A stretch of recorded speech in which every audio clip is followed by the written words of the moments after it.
শেখের রাজনীতি বাংলাদেশে শেষ। হাসিনার দালালরা এখনো এই দেশে রয়েছে। সীমান্ত হত্যা মানে এটা খুব নর্মাল একটা ব্যাপার ছিল। শেখ হাসিনার চালিয়ে আর হবে না, সে আমল আর নাই এখন।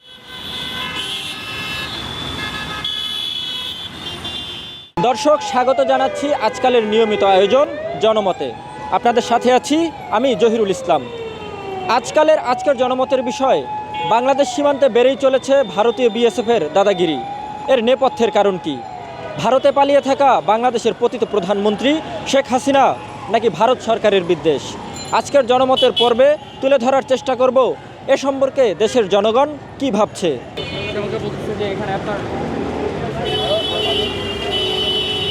আমি যেটা মনে করি যে আধিপত্য সারা পৃথিবীতে এটা থাকবে।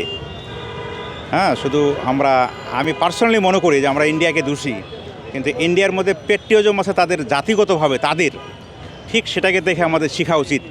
আমাদের জাতির মধ্যে পেট্রিয়জম, দেশাত্মবোধ যেটা বলে সেটার অভাব আছে যথেষ্ট। আমরা কিন্তু কোথায় কোথায় দুর্ব ইন্ডিয়াকে, বাট তারা তো চাইবেই আমাদের উপর আধিপত্য বিস্তার করতে, কিন্তু আমাদের কি করণীয় এটাকে ফাইন্ড আউট করা উচিত, যে আমরা কতটুকু দেশকে ভালোবাসি। এই জিনিসটাকে আমি সবসময় হাইলাইটস করি। হ্যাঁ, অনেক ক্ষেত্রে দেখি যে যেমন আমেরিকা, তারা কেউ বলে ফেলি যে আমেরিকাকে আমরা সেন্ট মার্টিন দিয়ে দেবো, এতে আমার লাভটা কী? সেন্ট মার্টিন কেন দেবো? ইন্ডিয়াকে সাহায্য করার জন্য। দেখেন যে আমাদের ভিতরে কতটুকু দুর্বলতা, মেরুদণ্ডহীনতা, যে আমরা আরেকজনকে আগে দাওয়াত করে আরেকজনকে সাহায্যের কথা বলি। বাট আমাদের জাতিগত 1971 সালে যে আমরা মহান স্বাধীনতা যুদ্ধে জয়লাভ করছি, শুধু একতাবদ্ধ এবং সাহস এই জাতির ভিতরে এই দৃঢ়তা ছিল বলে আমরা আজকে এত দূরে। আমাদের ভিতর সম্ভাবনা অনেক আছে, শুধু আমরা যদি দেশাত্মবোধটাকে বাড়াইতে পারি।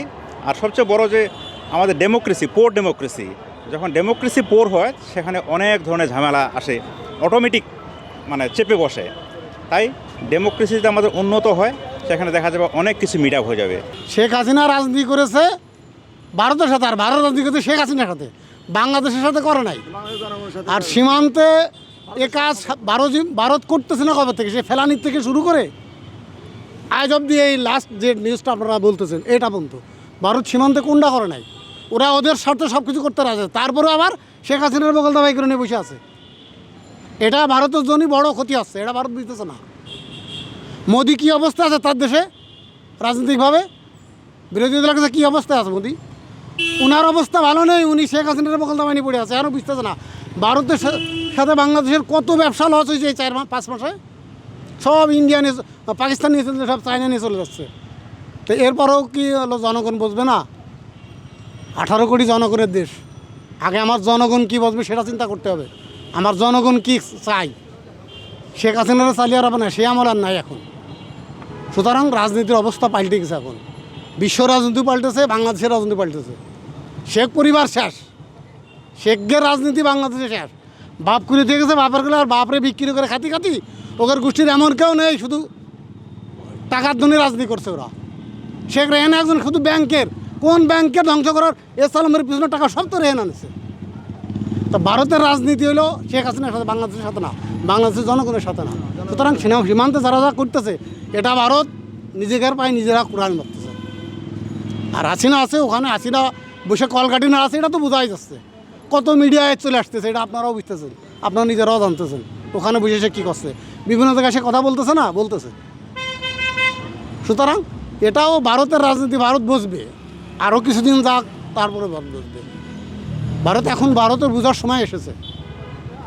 হাসিনা তো সরে যায় না, জনগণের সাথে রাজনীতি করুক ভারত, বাংলাদেশের জনগণের সাথে ব্যবসা বাণিজ্য করুক। ভারত ভালো থাকবে, আমরাও ভালো থাকবো। তারা আমাদের বড় প্রতিবেশী, তাকে ছাড়া আমরা চলতে পারবো না। কিন্তু আমাদের তো চিন্তা করতে হবে যে আমাদের তো অস্তিত্ব আমাকে দেওয়ালে পিঠ থেকে গেছে, আমাদের তো উপায় নাই। আমরা তো গত 15 বছর পারি নাই কিছু করতে। ওই সে মোদি যা করছে তাই সব বেচা বিক্রি করে দিয়ে দিছে সবই। আর শেখ হাসিনা তো বলেইছে যে আমি যা দিছি ভারত সারা জীবন বলবেও না, তা এটা তো শেখ হাসিনা নিজেই বলে দিছে।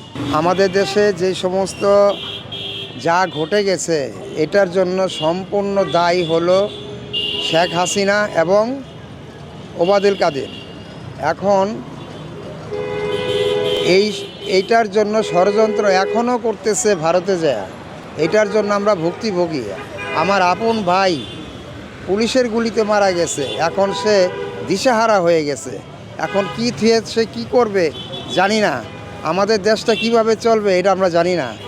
এখন আমরা চাই যে সুন্দরভাবে দেশটা চলুক। সে স্বৈরাচার যে হাসিনা আমাদের দেশ থেকে যে চলে গেছে, এটার জন্য আমরা অনেক খুশি। বিগত সরকারের আমলে তো আমরা দেখতে পারছি যে ভারতকে যে কী পরিমাণ সুবিধা দেওয়া হয়েছে। তো তারা মানে আমাদেরকে মানে শোষণ করে, মানে তারা যতটুকু পারছে আমাদের কাছ থেকে নিয়েছে, কিন্তু কখনো ফিডব্যাক হিসেবে আমাদেরকে ওইরকমভাবে মানে বাংলাদেশকে ওরা একটা দেশ হিসেবেই কোনো মূল্যায়ন করে না। তো বিগত সরকারের আমলে ওরা বিভিন্ন ধরনের সুযোগ সুবিধা পেয়েছে, তো এখন তো ওইরকম সুযোগ সুবিধাটা ওরা পাচ্ছে না। সো এই জন্য মানে ওদের আগ্রাসনটা ক্রমান্বয়ে বেড়ে যাচ্ছে। আর সীমান্ত হত্যার যে বিষয়টা বললেন, তো বাংলাদেশে বিগত সরকারের আমলে সীমান্ত হত্যা মানে এটা খুব নর্মাল একটা ব্যাপার ছিল, মানে কোনো ওইরকম কোনো প্রতিবাদ হইতো না, ভারতের যা ইচ্ছা তাই করতো। কিন্তু এখন বাংলাদেশের যে ছাত্রজনতা অভ্যুত্থানের পরে বর্তমান সরকার প্লাস হচ্ছে মানুষ মানে অন্যরকম জাগ্রত হয়েছে। ওরা দেশপ্রেমে দেখা গেছে যে আপনার সীমান্তে ওরা আগের মতো ওরকম কোনো আগ্রাসন চালাতে পারছে না। তো এই জন্য ওরা বিভিন্ন ধরনের ভারতীয় মিডিয়াগুলোর মধ্যে আপনারা দেখতেছেন যে বিভিন্ন ধরনের গুজব ছড়ানোর চেষ্টা করতেছে, বাংলাদেশকে নিয়ে ভুয়া নিউজ করতেছে। কিন্তু বাংলাদেশে প্রকৃতপক্ষে মানে অবস্থা ওইরকম কোনো কিছুই না। আমাদের হচ্ছে ধরেন আপনার এই সার্বভৌমত্ব রক্ষার ক্ষেত্রে বিজিবি সবসময় সদা জাগ্রত থাকে। আমরাও সেটা চাই যে বাংলাদেশের যেন মানে 1 ইঞ্চি মাটিও যেন কোনো ভিনদেশি কেউ যেন কোনোভাবে দখলদারিত্ব না দেখাতে পারে। মানে আমার দেশ আমার ইচ্ছা মতো আমার দেশের জায়গায় আমি কি করবো না করবো এটা হচ্ছে আমাদের ব্যাপার। কিন্তু ওরা যে জায়গায় কাঁটাতারের বেড়াটা নির্মাণ করতে যাচ্ছে সেটা আন্তর্জাতিকভাবে একদম টোটালি নিষেধ। তো তারা তারপরেও মানে কেন নিজে থেকে আগ্রাসন দেখাচ্ছে সেটার কারণটা বলতে পারতেছি না। তবে বিগত সরকারের আমলে ওরকম প্রতিবাদ করা হয় নাই, কিন্তু বর্তমানে দেখা গেছে যে ছাত্রজনতা অভ্যুত্থানের পর থেকে মানে খুব জোরালোভাবে প্রতিবাদ করা হচ্ছে। আর এই জন্য আমি বাংলাদেশ বিজেপিকে অনেক ধন্যবাদ জানাই। বাংলাদেশে যে রাজনীতিটা চলে সেই রাজনীতির ক্ষেত্রে সবথেকে বেশি জনপ্রিয় হচ্ছে ভারত বিরোধী রাজনীতি। আমরা দেখেছি 1971 সালের পর থেকে আওয়ামী লীগ যে রাজনীতিটা করে এসেছে বা বিএনপি যে রাজনীতিটা করে এসেছে, তার ভিতরে সাধারণ জনগণের যে চেতনা ছিল সেটা কিন্তু ভারত বিরোধী একটা চেতনা এই গত 2-3 দশক আমরা দেখেছি। এর পিছনের কারণ হচ্ছে আমি যেটা মনে করি সেটা হচ্ছে ভারতের বাংলাদেশকে নিজস্ব ভাবার একটা ভাবনা আছে, এরকম একটা ভাবনা আছে ভারতের ভিতর। যেমনটা আমরা খেয়াল করতে পারি ভারতীয় বিভিন্ন সিনেমাগুলোতে যখন 1971 সালের কথা উল্লেখ হয় তখন তাদের সিনেমাগুলোতে দেখায় যে ওই বছরে বাংলাদেশ না পাকিস্তান এবং ইন্ডিয়ার যুদ্ধ হয়েছে এবং ইন্ডিয়া জিতেছে। ওইখানে যে বাংলাদেশের মুক্তিযুদ্ধ হয়েছে ভারতের সিনেমাগুলোতে কিন্তু এই জিনিসটা দেখানো হয় না। তো আমার মনে হয় যে ভারত বাংলাদেশকে ডমিনেট করছে এবং এই ডমিনেশনের পরে যখন আওয়ামী লীগ সরকার পড়লো, আমরা যতদূর দেখেছি যে আওয়ামী লীগ সরকারের সাথে ভারতের কিন্তু খুব ভালো একটা সম্পর্ক ছিল এবং সেই সম্পর্কের পতন বা আওয়ামী লীগ সরকারের বাংলাদেশ থেকে পতনের পরে ভারত তো অবশ্যই কিছু পদক্ষেপ নেবে। সেই পদক্ষেপগুলোই আমার মনে হচ্ছে সীমান্তে যে ঘটনাগুলো ঘটছে সেই পদক্ষেপের অংশ। ভারতের এই আধিপত্যবাদ তো আজকে নতুন না, স্বাধীনতার পূর্ব থেকেই তাদের একটা পরিকল্পনা ছিল। আমরা যেমন এদেশের স্বাধীনতার জন্য সংগ্রাম করেছি, রক্ত দিয়েছি, আমরা আমাদের স্বাধীনতাটা চেয়েছি। ভারত আমাদেরকে সাহায্য করেছে, আসলে সাহায্যের উদ্দেশ্যটা ছিল ভিন্ন। তারা এদেশকে তাদের নিজেদের করায়ত্ত করার চেষ্টা করেছিল এবং এদেশের আমরা যারা নতুন প্রজন্ম এতদিন যে ভুল ইতিহাস দেখে এসেছি, এখন অনেক কিছু আমাদের কাছে পরিষ্কার। শেখ মুজিবুর রহমান এদেশের স্বাধীনতার জন্য তার ভূমিকা ছিল, কিন্তু এই ভূমিকাটা ছিল পুরাটাই ভারতের স্বার্থ রক্ষার জন্য এবং এই স্বার্থ রক্ষার ক্রিয়ানক হিসেবে শেখ মুজিবুর রহমান এদেশে কাজ করে গেছে। শহীদ প্রেসিডেন্ট জিয়াউর রহমান সে যখন এদেশে শাসনভার গ্রহণ করেন অল্প কয়েকদিন ছিলেন, উনি ভারতের আধিপত্যবাদের বিরুদ্ধে এদেশকে একটা শক্তিশালী অবস্থানে রেখে যাওয়ার চেষ্টা করেছেন। দেশনেত্রী খালেদা জিয়া সে এই ধারাবাহিকতা রক্ষা করেছেন। একটা পর্যায়ে আপনার দেশি বিদেশি চক্রান্তে 1/11-এর পরে যখন এই ভারতের আধিপত্যবাদরা আবার সফল হয়, শেখ হাসিনাকে ক্ষমতায় বসায় এবং তাদের ইচ্ছাটা পরিপূর্ণ হয় এবং এদেশের আসলে এতদিন আমাদের দীর্ঘ 15 বছর আমাদের কোনো স্বাধীনতা ছিল না, সার্বভৌমত্ব ছিল না। এদেশে টাকা পয়সা লুটপাট করে সব বিদেশে পাচার করেছে এবং এর জন্য এই অপশক্তিকে সর্বতভাবে সহযোগিতা করে এসেছে ভারতীয় আধিপত্যবাদরা। শেখ হাসিনা যখন গণ অভ্যুত্থানে তার পতন হয়, আসলে এটা ইন্ডিয়ার একটা সাজানো সংসার ভেঙে যাওয়ার মতো অবস্থা হয়। এখন মজার ব্যাপার হচ্ছে শেখ হাসিনা এই যে পতিত স্বৈরাচার ফ্যাসিবাদী হাসিনা, সে যখন আবার ইন্ডিয়ার কাছেই ভারতের কাছে আশ্রয় পায়, তখন এই আমাদের এই সন্দেহগুলো একেবারেই আপনার এটাকে কি বলে নিঃসংকোচে পরিষ্কার এবং প্রমাণিত হয়। এবং আজকে যে সীমান্তে আপনি যে কথাটা বললেন, যে সীমান্তে যে অবস্থাটা হচ্ছে, এটার পিছনে অবশ্যই শেখ হাসিনার উপস্থিতি এবং ভারতের তাদের এই দেশে আবার তাদের জন্য মানে হারানোর রাজত্ব ফিরে পাওয়ার জন্য যেই প্রচেষ্টা, সেই প্রচেষ্টারই একটা অংশ মাত্র। হাসিনা তো হ্যাঁ, ও যেটা বললো যে হাসিনা পালিয়ে গেছে, কিন্তু হাসিনার দালালরা এখনও এই দেশে রয়েছে এবং হাসিনা নিজেও পার্শ্ববর্তী দেশে অবস্থান করছে। এটা আমাদের জন্য এখনও শঙ্কার বিষয়। আমরা এই সরকারকে আহ্বান জানাবো দ্রুততার সহিত এই পতিত স্বৈরাচারকে দেশে এনে তার প্রাপ্য বিচার যেন নিশ্চিত করে এবং এই ছাত্র গণহত্যার দায়ে হাসিনা এবং তার দোষীদের ফাঁসির কাস্টে ঝুলিয়ে এই বিচার নিশ্চিত করার মাধ্যমেই এই ভারতের আধিপত্যবাদ শেষ হবে। এবং আপনারা খেয়াল করেছেন যে আসলে এদেশের মানুষ স্বাধীনতাকামী। দেশ ছোট হতে পারে, কিন্তু আমাদের যে শক্তি, যে মনের জোর, আমাদের সাহস, হ্যাঁ, সেই কারণে এত বড় একটা পরাশক্তির বিরুদ্ধে আপনি দেখেছেন যে সীমান্তে কিভাবে জনগণ জাগ্রত হয়েছে। এবং আমরা ধন্যবাদ জানাই আমাদের সীমান্ত রক্ষী বাহিনীকে, আমাদের সেনাবাহিনীকে। তারা দেশপ্রেমের সর্বোচ্চ প্রমাণ দিয়েছে। আমরা যারা এই বিপ্লবের এই গণ অভ্যুত্থানের উত্তরসূরি, আমরা যারা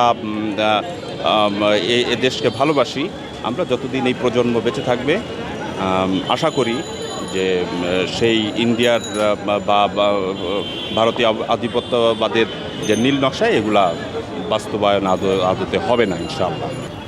ভারত, আমার যতটুকু মনে হয়, ভারত একদম চায় যে আমরা তাদের এটাকে একদম আমরা দেখেছি ইতিপূর্বে যে আমাদেরকে তাদের একটা রাজ্য হিসাবে আমাদেরকে পেতে চায়। তো ইদানিংকালে শেখ হাসিনা পতনের পর থেকে ভারত এরকম ভাবতে পারে যে আমরা তাদের উপর থেকে, বাংলাদেশের উপর থেকে আমাদের আধিপত্য হারাচ্ছি। এই কারণেও হতে পারে। এবং সীমান্তের যে ব্যাপারটা বললেন, সেটা তো অনেক আগে থেকে আমরা দেখে আসছি যে সেখানে সীমান্ত হত্যা হয়, বা তারা তাদের যে অভিযোগ তারা বলে থাকে যেখানে চোরা কারবারি হয়, বাংলাদেশের যা বিজিবি আছে তারা এবং বাংলাদেশি যারা ওই যে চোরা কারবারির সাথে জড়িত, তাদেরকে প্রতিহত করার জন্য সীমান্তে গেলে ওরা তখন অ্যাকশন নেয়।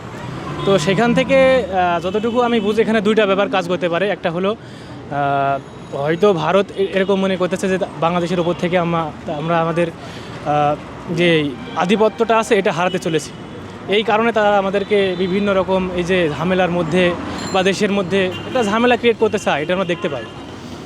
এই কারণে হতে পারে, কারণ সেখানে যেহেতু তারা এই যে কাঁটাতারের বেড়া দিতে চাচ্ছে, আমরা যতটুকু শুনেছি, এবং বাংলাদেশের সীমান্ত রক্ষা বাহিনীর সাথে কোনো রকম আলাপ আলোচনা না করেই তারা শূন্য রেখায় কাঁটাতারের বেড়া নির্মাণ করতে চাচ্ছে। এটা কতটা বৈধ বা অবৈধ আমি জানি না, তবে একজন বাংলাদেশের নাগরিক হিসাবে আমি চাইব তারা যেহেতু আমাদের প্রতিবেশী দেশ এবং শূন্য রেখায় কাঁটাতারের বেড়া নির্মাণ করতে চায়, তো যদি তারা এরকম কিছু করতে চায় বা কিছু একটা করে, তাহলে অবশ্যই বাংলাদেশের বিজিবির সাথে আলোচনা করা উচিত। দেখুন, একটা জিনিস আমি স্পষ্ট করে বলি, সেটা হচ্ছে আগের বাংলাদেশ আর এখনকার বাংলাদেশ, এটা কিন্তু পুরোটাই চেঞ্জ। তো সেই ক্ষেত্রে ভারত এটা কখনোই মেনে নিতে পারছে না, কোনোভাবেই মেনে নিতে পারছে না, এবং কি ওইখান থেকে তারা একটা উস্কানি দিচ্ছে যে যেভাবে একটা সীমান্তে যেন একটা কোনো ইয়ে করা যায় কিনা, বাংলাদেশকে একটা অস্থিতিশীল করা যায় কিনা, এই প্রক্রিয়াটা তারা কিন্তু চলমান। সেটা আপনারা দেখতে পাচ্ছেন। কালকে ভারতের সেনাপ্রধান কি সুন্দর করে একটা বক্তব্য রাখলো যে তারা বলে দিল যে এই সরকারকে তারা গ্রহণ করছেন না, মানে এই সরকারের কোনো কার্যক্রম তারা গ্রহণ করবেন না, এই তারা অভিমত ব্যক্ত করেছে। তাহলে কি আমরা বলে দিতে পারি না এরকম করে যে আফগানিস্তানকে তো আপনারা এখন পর্যন্ত স্বীকৃতি না, তো তাহলে উনাদেরকে কেমনে আপনারা এটা স্বীকৃতি দিচ্ছেন? মানে তাদের সাথে যে আন্তর্জাতিক যে ইয়েগুলো আছে এগুলো তো সব কিছুই আপনারা মেনটেন করতেছেন, তো আমাদেরকে আপনারা স্বীকৃতি দিচ্ছেন না। বা এর 24-এর যে বাংলাদেশ এটা কিন্তু পুরোটা ডিফারেন্ট। আমি একটা কথা স্পষ্ট করে বলতে চাই, বাংলাদেশের শুধু আমি না, সাধারণ একজন নাগরিক হিসাবে বলতে চাই এরকম করে যে আমার মাটি, আমার দেশ, আমার বাংলাদেশ, 1 ইঞ্চি মাটিও এই দেশের জীবন থাকতে এ বাংলাদেশের মানুষ কখনোই মেনে নিবে না। এবং ভারতের যে দাদাগিরি দেখাচ্ছেন বা উল্টাপাল্টা যে নিউজ করছেন বা হেডিং বেডিং দিয়ে ভিউ বাড়ার জন্য ভিউ বাণিজ্য করছেন, আসলে মূলত প্রেক্ষাপটটা হচ্ছে আপনারা এসে দেখে যান এই বাংলাদেশটা কেমন পরিবর্তন হচ্ছে। সেটা পরিবর্তনের যে আভাস এটা কিন্তু আমরা দিয়ে দিচ্ছি। এই আগামীর বাংলাদেশ মানে বিনির্মাণের জন্য প্রায় মিনিমাম, আমি এই কথাটা বলছি এই কারণে যে আমি নিজেও 3 বারের কোনো সময় আমি ভোটার হয়েছি, কিন্তু কখনোই আমি ভোট দিতে পারিনি। আগামীর বাংলাদেশ কেমন হবে সেটা আমরা এই তারুণ্য নির্ভর বাংলাদেশ প্রায় 7 কোটি তরুণ ভোটার নির্ধারণ করবে এই সামনে, যে আমরা কেমন বাংলাদেশ পেতে চাই।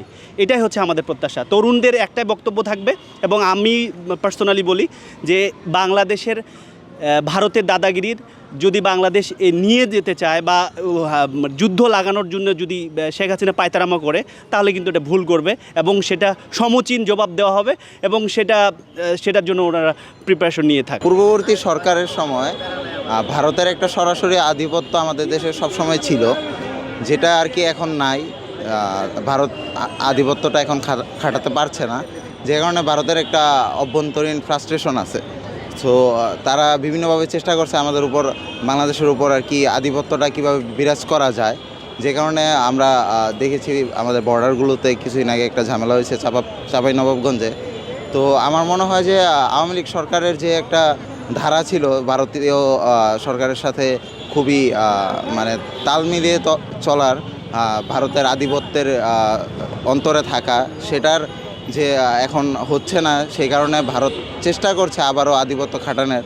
এবং আমাদের সরকারের কাছে আমার অনুরোধ থাকবে যে এই আধিপত্যের সুযোগ তাদের আবার না দেওয়া, আমাদের জায়গা থেকে আমরা যেন শক্ত থাকি, আমাদের সার্বভৌমত্ব নিয়ে যেন আর প্রশ্ন না ওঠে।